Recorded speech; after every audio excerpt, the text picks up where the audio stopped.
Koordinator Bidang Observasi dan Informasi, ada Ibu Helni Y. Megamila. Selamat pagi, Bu Helni. Selamat pagi. Ya, selamat bergabung kembali ya bersama Pro 1 RRI ND. Iya, betul Baik, sekali.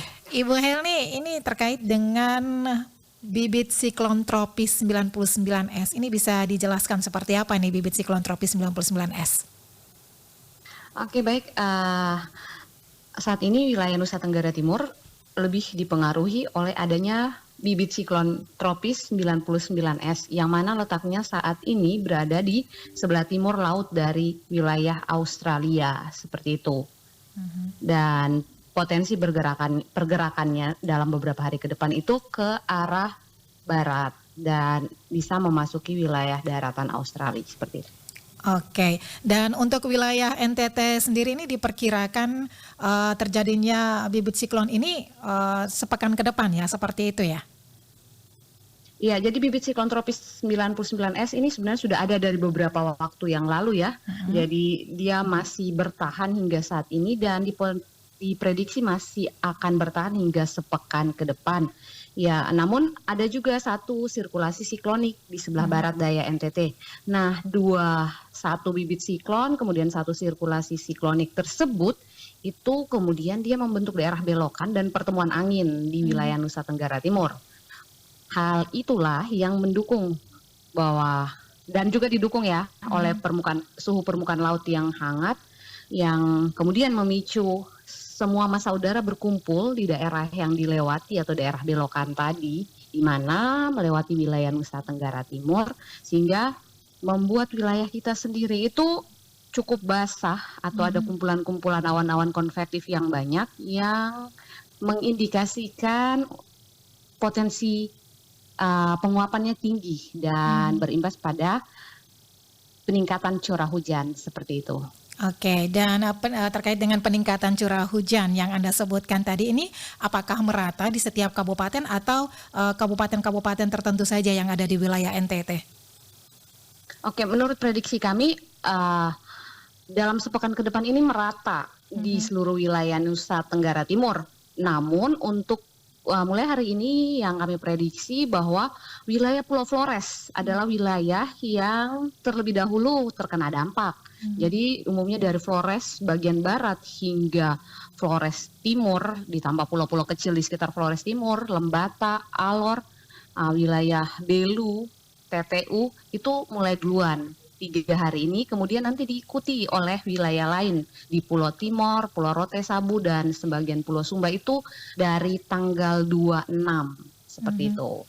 Oke, baik. Nah, sejauh ini dengan terjadinya bibit siklon tropis 99S, apa yang harus dilakukan oleh masyarakat nih, Bu Helni?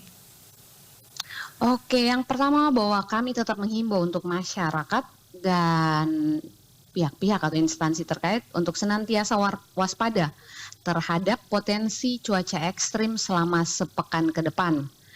Masyarakat diharapkan tidak panik dan lebih mengantisipasi terhadap dampak yang ditimbulkan akibat cuaca ekstrim tersebut seperti banjir, banjir bandang, tanah longsor, angin kencang, puting beliung, pohon tumbang, jalanan licin, rusaknya atap bangunan, fasilitas umum, dan sambaran petir.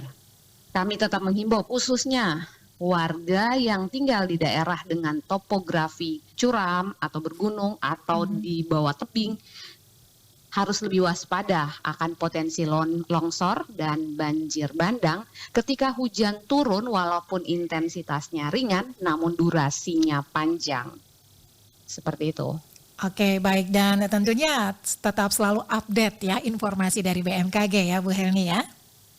Betul sekali, kami untuk masyarakat kami tetap himbau untuk update informasi dari sumber atau instansi yang terpercaya yakni BMKG dengan mengikuti sosial media kami di @info_bmkg_altari.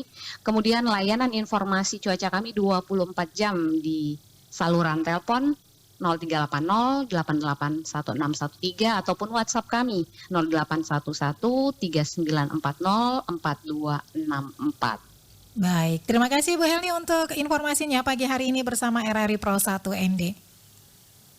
Oke, sama-sama. Selamat bertugas. Selamat pagi. Selamat pagi.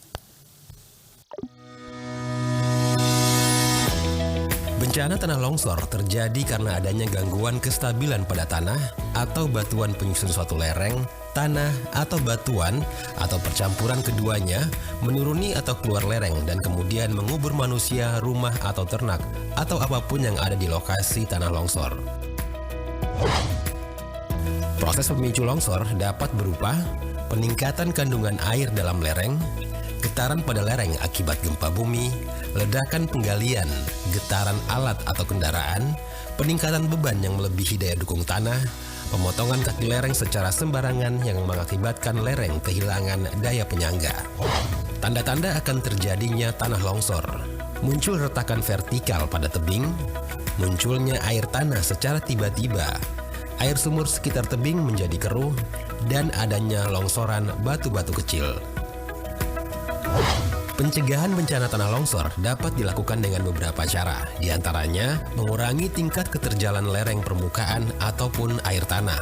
Upayakan sistem drainasenya dapat menjauhkan air dari lereng, menghindari air masuk ke dalam lereng, atau menguras air yang masuk dalam lereng agar dapat keluar dari lereng. Membuat tanggul penahan. Hindari pembangunan rumah di tebing atau tanah yang tidak stabil.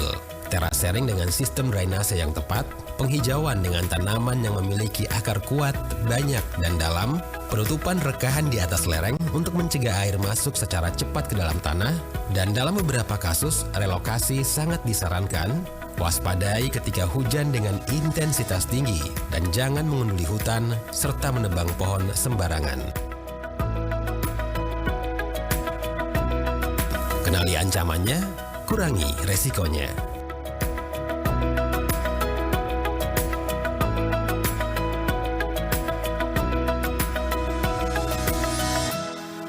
Pendengar RRI